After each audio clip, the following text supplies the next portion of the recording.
I have a problem, and it's called collecting all the watercolors. It's a bright, beautiful, joyful problem to have, and I've learned a ton along the way, so yay! But I'm here today to help you find your perfect professional watercolor brand, because making that leap from beginner or mid-range to professional watercolor can often feel like an impossible decision. Back in 2022, I chose 7 favorite professional watercolor brands, but today I'm whittling it down to just 5, and let me tell you what. Obviously, I've omitted 2 from my list, but one of them you're going to be really surprised about. Stick around. First up, Holbein. They use gum arabic as a binder, no oxgall or synthetic polymers in their watercolor collection. The pigments are finely ground, meaning you get a really smooth, velvety texture. And that's probably what I personally love most about them. You don't get any of that graininess, even though a lot of their convenience colors, which ding, ding, ding, I also really love, are formulated with white. You don't get that chalky feel either. There's 108 colors in their main collection, and recently they released granulating, and wow, did they blow us away with those. I do have a video about that one. You can check it out below in the description. They re-wet instantly. You need very little water on your brush to get them to reactivate, and that is heavenly. When you look at a larger Holbein palette, they kind of look like candies in a way. And that again goes back to the convenience color selection, which is pretty extensive. Couple of things to note. High pigment load here, which means you're going to get a lot of vibrancy and a lot of bang for your buck in terms of what goes on the page. There's no synthetic flow aids like oxgall, so you're not going to see as much of that explosion into the wet page. The paint kind of stays wherever you place it. All right, before we go on to the next, this kind of swatching technique that I'm using, I call color bumping. It's more of a free-form swatching, but it gives you a little more insight into how the colors behave with one another on the page. Next up, Roman Szmal. Okay, y'all, this is a new addition to my list, and it is a seat on the list that is very much deserved. Huge, huge color range here. All right, Roman is doing a lot of fun stuff, using some discontinued pigments that are considered rare minerals. The color choices just blow my mind. We've got a honey binder here, so keep that in mind. I've never had any issues with these not curing fully, so they're still great to travel with. Again, really amazing pigment load. I have found these to be super interesting, like the perfect balance between, say, a Daniel Smith and a Holbein. So you're getting all the fun colors, but you're getting a bit more texture, you're getting more sheerness that you don't see as much with Holbein. And you're getting back that kind of wow factor flow on the page that you might be missing with Holbein. They also concentrate a lot more on granulating colors, which is incredibly fun. And while some say they're trying to give you dupes for Daniel Smith, I think their granulators have their own very distinct personality. They re-wet easily, and honestly, the price with these is so right. Definitely worth checking out.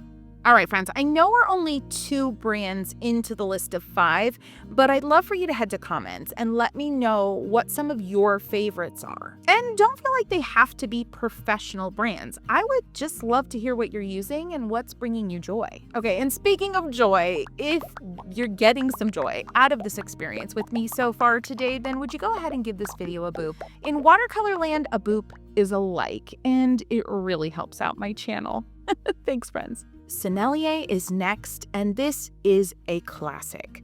Sennelier also uses honey, and apparently in a newer formula, they're using more of it. The honey binder contributes to that smooth, sheer, classic watercolor texture.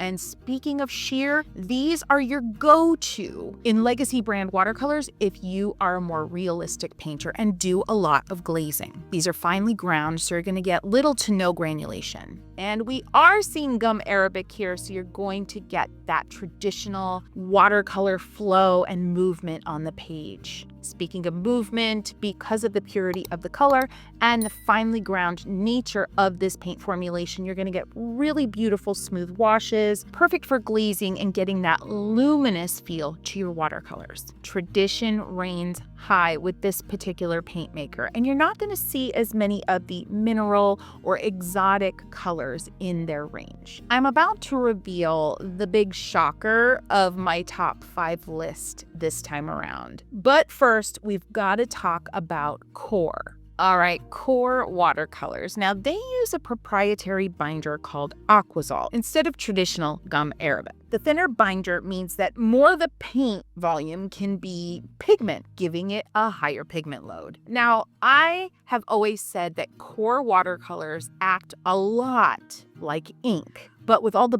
benefits of actual pigment paint formulations. So you get all that intensity, all that crazy explosive flow, but you get the quality of pure pigment and a lot more light fastness options that you don't always get with ink. One of the things that I love most about Core is that it actually plays really well, or interestingly, with other brands. It kind of pushes around the pigment in other brands' paint formulations. And so you can get a lot of cool, happy accident type things happening on the page when you mix Core with other stuff. Now, if you're more about control, you're going to want to look certainly to Sennelier and even Holbein. You're going to get the most control actually out of Holbein, because remember, Holbein doesn't do that whole explosive thing. It kind of stays where you put it. These paints re-wet like a charm. Like, don't come at these with a super wet brush or you're going to have way more paint than you need at one time. I'm about to reveal my last of the top 5, and you're soon going to know which brand that I used to absolutely adore got dropped off of the list. And I'm also going to just tidy things up and let you know which of these brands I recommend for what type of painter.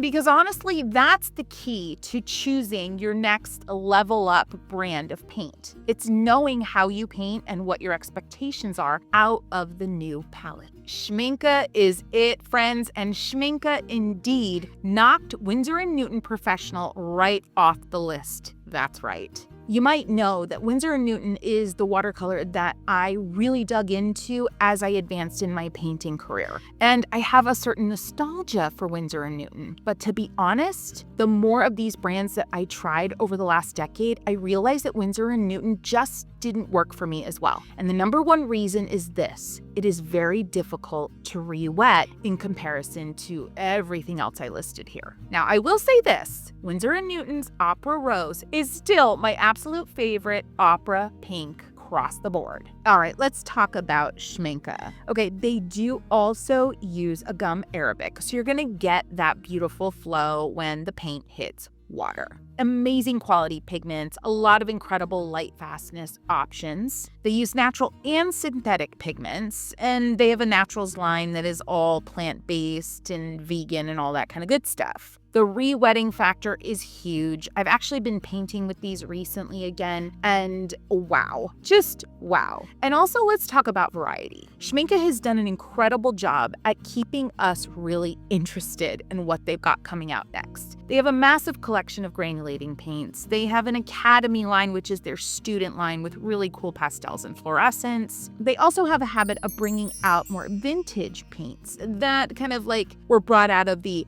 quote-unquote vault, which is super exciting.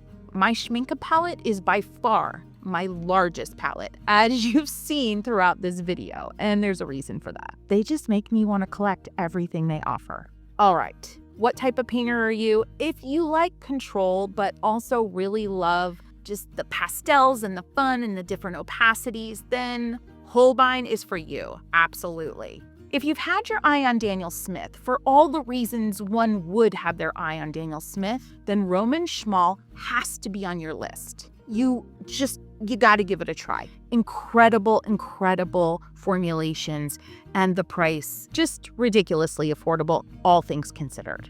Are you more traditional? Do you tend to paint small? Do you love control? Do you find yourself doing layer upon layer upon layer, and maybe the paint you're using right now seems to get muddied very easily? Then Sennelier is your absolute next best step for sure. Are you finding yourself to be a more expressive painter? You really enjoy just watching what happens on the page when paint hits water and all of that kind of stuff? Then core is probably a really good next step for you. Maybe like so many of us out there, you started with Cotman watercolors. That's the Winsor & Newton student line. You like them, you feel comfortable with them, but you really just want to level up with a professional series paint. I would highly recommend going with Schmincke. And if you're feeling like you need a little bit more tea on the professional watercolor front, I'd highly recommend you watch this video next. Happy painting.